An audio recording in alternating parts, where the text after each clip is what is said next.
আসসালামু আলাইকুম। বিবিসি আন্তর্জাতিক বিশ্ব সংবাদে আপনাকে স্বাগত। শুরুতে সংবাদ শিরোনাম, পরে বিস্তারিত। বাংলাদেশের সর্বশেষ গুরুত্বপূর্ণ আপডেট সংবাদে আপনাকে স্বাগত। শুরুতেই সংবাদ শিরোনাম, পরে বিস্তারিত। প্রথমেই জানাবো আমাদের হাতে থাকা সর্বশেষ গুরুত্বপূর্ণ সবথেকে তাজা আপডেট সংবাদ। আশুলিয়া থানার সামনে 6 জনকে গুলি করে হত্যার পর পেট্রোল ঢেলে মরদেহ পুড়িয়ে দেয়, বললেন রাজসাক্ষী আফজালুর রহমান। ওসি সাইদ এএসআই বিশ্বজিৎ সহ কয়েকজন পুলিশ আশুলিয়া থানার সামনে 6 জনকে গুলি করে হত্যার পর পেট্রোল ঢেলে মরদেহ পুড়িয়ে দেয়। বুধবার 19 নভেম্বর ট্রাইব্যুনালে রাজসাক্ষী হিসেবে জবানবন্দিতে এসব কথা বলেছেন পুলিশের এসআই শেখ আফজালুল হক। আজ 5 আগস্ট আশুলিয়ায় পুড়িয়ে ফেলা শহীদদের জন্য কিছু করতে না পারার জন্য তাদের পরিবার ও আন্তর্জাতিক ট্রাইব্যুনালের কাছে ক্ষমা চেয়েছেন পুলিশের এই সদস্য। এরপর জানাবো নির্বাচনকে শান্তিপূর্ণ এবং আনন্দমুখর করতে সেনাবাহিনীর সহায়তা কামনা করেছেন প্রধান উপদেষ্টা। আসন্ন জাতীয় নির্বাচনকে শান্তিপূর্ণ এবং আনন্দমুখর করতে সেনাবাহিনীর সহায়তা কামনা করেছেন অন্তর্বর্তীকালীন সরকারের প্রধান উপদেষ্টা ড. মোহাম্মদ ইউনূস মিরপুর সেনানিবাসে ডিফেন্স সার্ভিস কমান্ড ও স্টাফ কলেজ অডিটোরিয়ামে আয়োজিত গ্রাজুয়েশন সিরিমনিতে যোগ দিয়ে তিনি এসব কথা বলেছেন। এদিকে যুবদল নেতা হত্যা মামলায় 2 শীর্ষ সন্ত্রাসীর আটকের কথা জানালো র‍্যাব। রাজধানীর পল্লবী থানায় যুবদলের সদস্য সচিব গোলাম কিবরিয়া হত্যা মামলায় 2 শীর্ষ সন্ত্রাসীকে গ্রেপ্তার করেছে র্যাপিড অ্যাকশন ব্যাটালিয়ন র‍্যাব। গ্রেপ্তারকৃতরা হলেন সোহেল ওরফে পাতা সোহেল ওরফে মনির হোসেন বুকপোড়া সুজন। আজ গ্রেপ্তারের বিষয়টি গণমাধ্যমকে নিশ্চিত করেছেন র‍্যাব 4-এর media officer major Mohammad Abrar Faisal Sadi. এবারে জানাবো আদানি গ্রুপ সিঙ্গাপুরে সালিসি আদালতে মামলা চালাতে পারবে না বলছে হাইকোর্ট। বিদ্যুৎ চুক্তি নিয়ে বাংলাদেশের হাইকোর্টে তদন্ত প্রতিবেদন না আসা পর্যন্ত ভারতের আদানি গ্রুপ সিঙ্গাপুরের সালিসি আদালতে মামলা চালাতে পারবে না বলে জানিয়েছে হাইকোর্ট। আজ রিট আবেদনকারী ব্যারিস্টার আব্দুল কাইয়ুম আবেদনের পরিপ্রেক্ষিতে বিচারপতি আফজালুর রহমানের নেতৃত্বাধীন হাইকোর্ট বেঞ্চ এ আদেশ দেয়। এবং সর্বশেষ জানাবো বিজয় দিবস উপলক্ষে কোনো ধরনের নাশকতার সংখ্যা নেই বললেন স্বরাষ্ট্র উপদেষ্টা। বিজয় দিবস উপলক্ষে দেশের মধ্যে কোনো ধরনের নাশকতামূলক পরিকল্পনার কোনো ধরনের আশঙ্কা নেই। বিজয় দিবস সঠিকভাবে পালন করতে সবাইকে উদ্বুদ্ধ করেছেন স্বরাষ্ট্র উপদেষ্টা লেফটেন্যান্ট জেনারেল জাহাঙ্গীর আলম চৌধুরী। প্রিয় দর্শক, এতক্ষণ শুনছিলেন সংবাদ শিরোনাম, এবারে বিস্তারিত। তবে তার আগে বন্ধুরা অনুরোধ থাকবে এই সংবাদটিতে একটি লাইক দিন।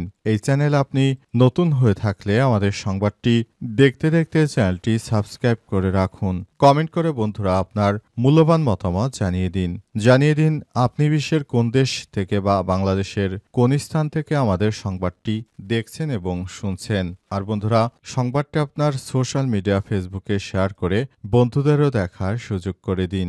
গাজা যুদ্ধে আপনি যদি নিরীহ ফিলিস্তিনিদের ভালোবেসে থাকেন, কমেন্টে ইয়েস লিখে বিশ্ববাসীকে জানিয়ে দিন। এবারে বিস্তারিত। রাজসাক্ষী আফজালুলের জবানবন্দি। আশুলিয়া থানার সামনে 6 জনকে গুলি করে হত্যার পর পেট্রোল ঢেলে মরদেহ পুড়িয়ে দেওয়া হয়। ওসি সাইদ এএসআই বিশ্বজিৎ সহ কয়েকজন পুলিশ আশুলিয়া থানার সামনে 6 জনকে গুলি করে হত্যার পর পেট্রোল ঢেলে মরদেহ পুড়িয়ে দেয়। বুধবার 19 নভেম্বর ট্রাইব্যুনালে রাজসাক্ষী হিসেবে জবানবন্দিতে এসব কথা বলেন পুলিশের এসআই শেখ আফজালুল হক। এ সময় জুলাই গণঅভ্যুত্থানে 24-এর 5 আগস্ট আশুলিয়ায় পুড়িয়ে ফেলা শহীদদের জন্য কিছু করতে না পারায় তাদের পরিবার সহ আন্তর্জাতিক অপরাধ ট্রাইব্যুনালের কাছে ক্ষমা চেয়েছেন তিনি। এদিন আশুলিয়ায় 6 মরদেহ পোড়ানো সহ 7 জনকে হত্যার দায়ে মানবতাবিরোধী অপরাধের মামলায় সাবেক এমপি সাইফুল ইসলাম সহ 16 আসামির বিরুদ্ধে সাক্ষ্য দেন আফজালুল। ট্রাইব্যুনাল 2-এর সদস্য অবসরপ্রাপ্ত জেলা ও দায়রা জজ মোহাম্মদ মঞ্জুরুল বাসিদের নেতৃত্বাধীন 2 সদস্যের বিচারিক প্যানেলে তার জবানবন্দি রেকর্ড করা হয়। এই মামলায় 23 নম্বর সাক্ষী হিসেবে দেওয়া জবানবন্দিতে গত বছরের 5 আগস্ট ঘটে যাওয়া ঘটনার পুরো বর্ণনা তুলে ধরেন রাজসাক্ষী আফজালুল। যদিও মরদেহ পোড়ানোর সময় তিনি ছিলেন না, তবে 15 আগস্ট নিজের ইস্যু করা অস্ত্র জমা দিতে এসে জানতে পারেন লাশ পুড়িয়ে দেওয়ার কথা। আশুলিয়া থানার তৎকালীন ওসি সাইদ ও এসআই বিশ্বজিৎ মিলে ৬টি মরদেহ পেট্রোল ঢেলে পুড়িয়ে দেন বলে জানান তিনি। অবশেষে তিনি ট্রাইব্যুনালের কাছে ক্ষমা চান। চলতি বছরের ২১ আগস্ট এই মামলায় ১৬ আসামির বিরুদ্ধে আনুষ্ঠানিক অভিযোগ গঠন করে বিচার শুরুর আদেশ দেন ট্রাইব্যুনাল ২। ওই সময় উপস্থিত ৮ আসামি ৭ জনই নিজেদের নির্দোষ দাবি করেছেন। তবে দোষ স্বীকার করে এসআই শেখ আফজালুল হক একই সঙ্গে রাজসাক্ষী হতে চেয়ে মামলার ব্যাপারে যা জানেন সব আদালতের কাছে বলতে চান। পরে তার দোষ স্বীকারের অংশটুকু রেকর্ড করা হয়। একই সঙ্গে লিখিত আবেদনের পরিপ্রেক্ষিতে রাজসাক্ষী হওয়ার অনুমতি পেয়েছেন তিনি। হাসিনার বিরুদ্ধে যেমন চৌধুরী আব্দুল মামুন সাক্ষ্য দিয়েছেন, তেমনি পুলিশ সদস্যদের বিরুদ্ধে এই পুলিশ সদস্য সাক্ষ্য দিয়েছেন। নির্বাচনকে শান্তিপূর্ণ এবং আনন্দমুখর করতে সেনাবাহিনীর সহায়তা কামনা প্রধান উপদেষ্টার। অন্তর্বর্তীকালীন সরকারের প্রধান উপদেষ্টার ড মোহাম্মদ ইউনূসের সরকার জানিয়েছেন, এবারের নির্বাচনটা হবে ইতিহাসের সবথেকে শান্তিপূর্ণ সুষ্ঠু নির্বাচন করার জন্য ইতিমধ্যেই সব ধরনের প্রস্তুতি গ্রহণ করা হয়েছে। নির্বাচনকে সামনে রেখে যেন দেশের মধ্যে কোনো অরাজক পরিস্থিতি তৈরি না হতে পারে জন্য অন্তর্বর্তীকালীন সরকারের প্রধান উপদেষ্টা প্রফেসর ড মোহাম্মদ ইউনূসের সরকার সেভাবেই কাজ করছেন। তিনি ইতিমধ্যেই সমস্ত দায়িত্বশীল ব্যক্তিদের যার যার জায়গা থেকে সর্বোচ্চ সতর্ক থাকার জন্য আহ্বান জানিয়েছেন। অন্তর্বর্তীকালীন সরকারের প্রধান উপদেষ্টা প্রফেসর ড মোহাম্মদ ইউনূসের সরকার এবারের নির্বাচনটা সুষ্ঠু ও সুন্দর করার জন্য তিনি ইতিহাস সৃষ্টি করতে চলেছেন। তাই তিনি নির্বাচনটা যেন ইতিহাসে সবথেকে ভালো সুষ্ঠু সুন্দর নির্বাচন হয় সেজন্য তিনি ইতিমধ্যেই এই ব্যবস্থা গ্রহণ করেছেন, যাতে করে এবারের নির্বাচনটা ইতিহাসের সবথেকে ভালো মানের নির্বাচন হয় সেই ব্যবস্থা নিতে চেয়েছেন। এজন্য সরকার কাজ করছে। অন্তর্বর্তীকালীন সরকারের প্রধান উপদেষ্টা ড মোহাম্মদ ইউনূসের সরকার সবগুলো বিষয়াদি নিয়ে তিনি ইতিমধ্যেই কাজ শুরু করেছেন। তিনি সেনাবাহিনীকে আহ্বান জানিয়েছেন তারা যেন আগামী নির্বাচনে সরকারকে সব রকমের সহযোগিতা করে, যাতে করে এবারের নির্বাচনটি ইতিহাস সৃষ্টি করতে পারে দেশের মধ্যে। দেশের প্রতিটি মানুষ ১৭ বছরের পর ভোট দেওয়ার জন্য মুখিয়ে আছে, তাই সবার প্রতি দায়িত্বশীল আচরণ করতে সরকারের আহ্বান। যুবদল নেতা হত্যা মামলায় ২ শীর্ষ সন্ত্রাসী গ্রেপ্তার। রাজধানীর পল্লবী থানা যুবদলের সদস্য সচিব গোলাম কিবরিয়া হত্যা মামলায় ২ শীর্ষ সন্ত্রাসীকে গ্রেপ্তার করেছে র্যাপিড অ্যাকশন ব্যাটালিয়ন র্যাব। গ্রেপ্তারকৃতরা হলেন সোহেল ওরফে পাতা সোহেল ওরফে মনির হোসেন ও বুকপোড়া সুজন। বুধবার ১৯ নভেম্বর দুপুরে গ্রেপ্তারের বিষয়টি গণমাধ্যমকে নিশ্চিত করেছে র্যাব ৪-এর media officer major Mohammad Abrar Faisal Sadi. তিনি জানান, গত সোমবার সন্ধ্যায় পল্লবী পুরানো থানার কাছে সি ব্লকে একটি হার্ডওয়্যারের দোকানে বসেছিলেন যুবদলের ওই নেতা। সেখানে গিয়ে এই দুষ্কৃতকারীরা হামলা চালিয়ে যুবদলের ওই নেতাকে হত্যা করে।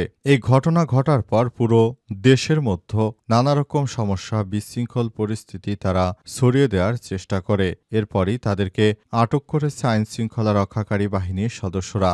এসব দুষ্কৃতকারীরা দেশের অভ্যন্তরে বসে বিভিন্ন সময় সাধারণ মানুষকে হত্যা করছে।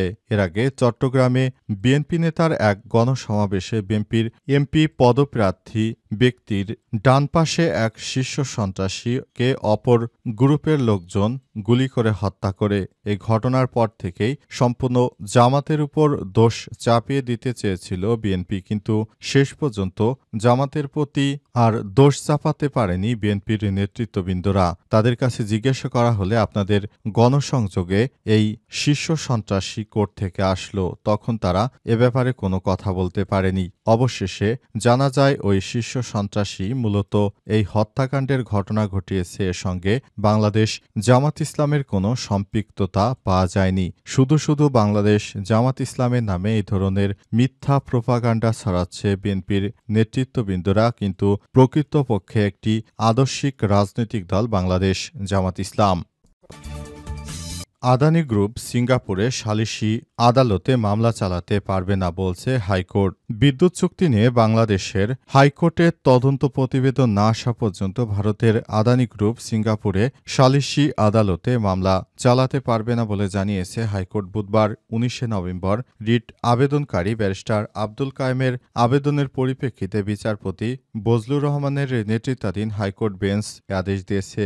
একটি রিট আবেদনের পরিপ্রেক্ষিতে হাইকোর্ট সরকারকে আদানি গ্রুপের সঙ্গে চুক্তিতে কোনো দুর্নীতি হয়েছে কিনা তা খুঁজে বের করতে সংশ্লিষ্ট সংস্থাকে নিয়ে তদন্ত করতে এবং ৩ মাসের মধ্যে আদালতে প্রতিবেদন জমা দিতে বলা হয় ১৯ নভেম্বর। তখন সরকার সংশ্লিষ্ট কর্তৃপক্ষের এই সময়ের মধ্যে চুক্তি সম্পাদনের প্রক্রিয়া সংক্রান্ত নথি দাখিল করতেও বলা হয়েছে। হাইকোর্টের আদানি গ্রুপের সঙ্গে চুক্তি করা কেন অবৈধ ঘোষণা করা হবে না তা জানতে চেয়ে একটি রুলও জারি করেছে হাইকোর্ট। এরপর থেকে এই বিষয়টি সামনে আসে।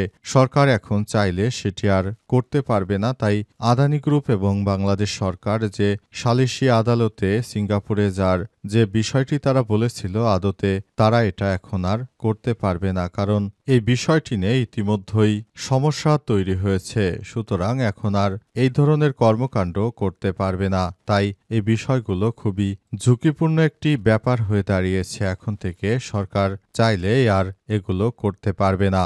ইতিমধ্যে এসব বিষয় দেখা যাচ্ছে। সরকারের পক্ষ থেকে এই বিষয়গুলো জানানো হয়েছে।